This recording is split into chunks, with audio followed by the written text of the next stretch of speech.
Umum Dewan Pengurus Pusat Perwakilan Umat Buddha Indonesia. Setelah tidak diadakan selama 2 tahun akibat pandemi COVID-19, perayaan Waisak di Candi Borobudur kembali digelar. Kirap sarana puja bakti dari Candi Mendut menuju Candi Borobudur mengawali perayaan Waisak Senin pagi, diikuti 15 majelis. Sarana puja bakti berupa api abadi dari Brapen, Grobogan, dan air dari Umbul Jumprit Temanggung dikirap dengan berjalan kaki. Tema Waisak kali ini adalah Jalan Kebijaksanaan menuju Kebahagiaan Sejati.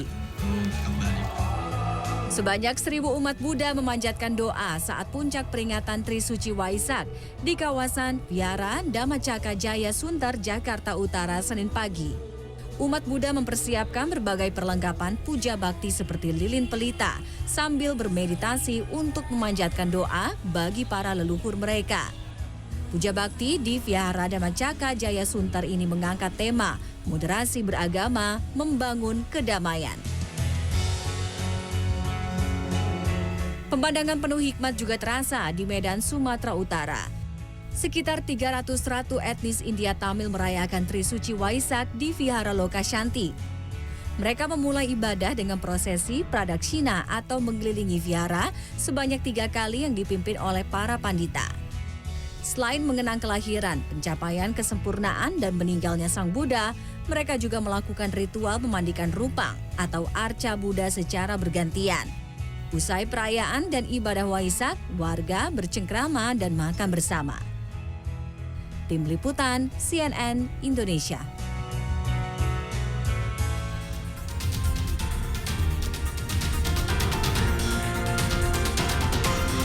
Halo, selamat sore. Kami hadirkan sejumlah informasi lainnya yang tentunya tajam, dalam, dan menghibur selama setengah jam ke depan bersama saya Iqbal Kurniadi di CNN Indonesia News Update.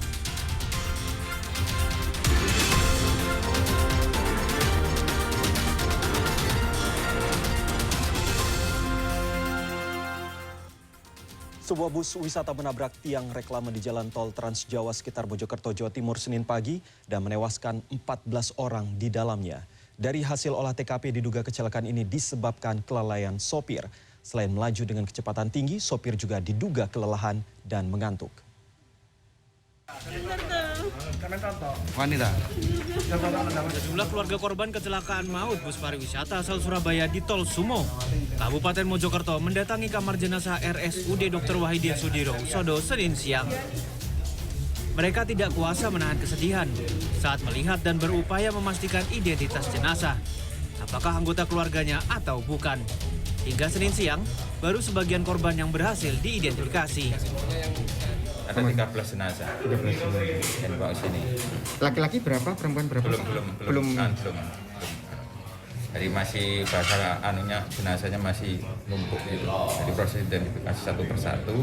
Kalau di Menafis setelah teridentifikasi dan lain sebagainya kan biasanya keluarga sudah datang tanda tangan, kita rekonstruksi. Sebelumnya pada Senin pagi, sebuah bus pariwisata menabrak tiang rambu lalu lintas elektronik di kilometer 712 Tol Surabaya Mojokerto saat melaju dari arah Jombang menuju Surabaya. Bus diketahui mengangkut rombongan wisatawan dari kawasan Dieng dan Yogyakarta. Dari hasil olah TKP, diduga kecelakaan ini disebabkan kelalaian manusia. Selain melaju dengan kecepatan tinggi, sopir juga diduga kelelahan dan mengantuk hingga membanting setir ke arah kiri. Akibatnya, bus tersebut menabrak tiang. Sementara data lapangan yang kami dapatkan, penyebab kecelakaan ini adalah human error. Jadi sopir cadangan ini kelelahan atau kemungkinan juga mengantuk, sehingga pada saat melintasi kilometer 712-200 itu oleng. Kerasnya benturan membuat bagian depan bus ringsek. Sejumlah penumpang ada yang terlempar sampai keluar bus. Akibat kejadian ini belasan orang penumpang bus tewas di lokasi kejadian. Sementara satu penumpang meninggal di rumah sakit. Sedangkan sang sopir bus sendiri selamat dan menderita luka berat. Tim Liputan CNN Indonesia.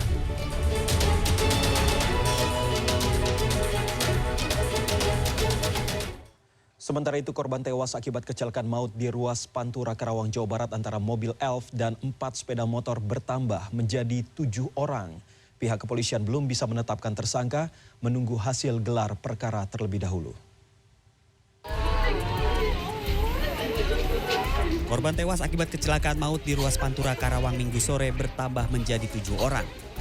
6 orang korban tewas disemayamkan di ruang jenazah Rumah Sakit Karya Husada Cikampek.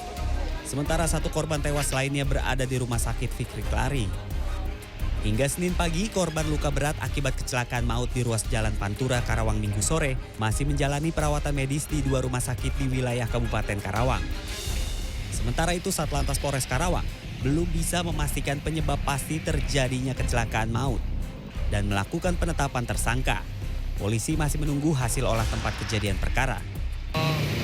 Kendaraan ya, posisi beberapa kendaraan yang memang terlibat laka ini, sehingga nanti dari sini kita akan bisa menentukan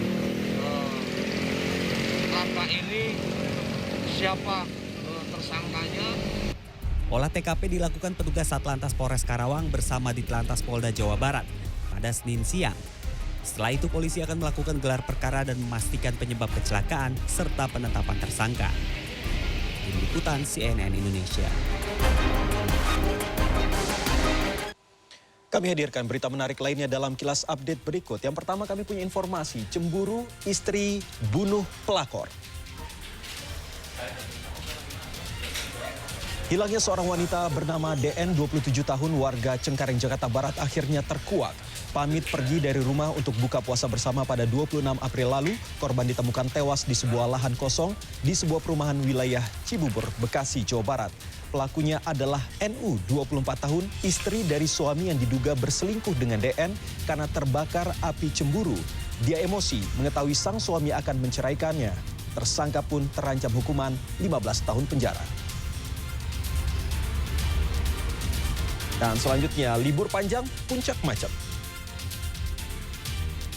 Kepadatan kendaraan terjadi di hari terakhir libur panjang akhir pekan di Simpang Gadok, Puncak, Jawa Barat. Hingga Senin siang tadi, polisi sudah 2 kali memberlakukan one way dari arah Jakarta ke arah Puncak serta arah sebaliknya.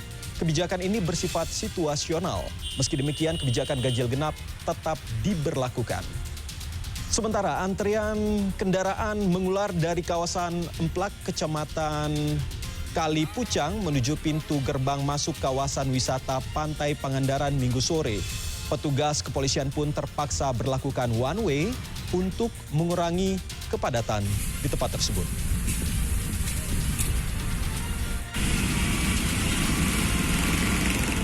Dan terakhir kami punya informasi remisi khusus Hari Raya Waisak.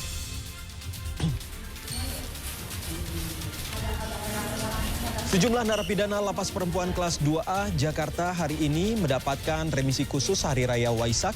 Mereka mendapat remisi 1 bulan hingga 2 bulan dari masa tahanan yang sudah dijalani. Setelah menerima surat remisi, mereka melanjutkan ibadah di Vihara Lapas. Di lapas ini ada 14 warga binaan beragama Buddha. 5 orang warga binaan belum mendapatkan remisi karena belum memenuhi syarat administrasi.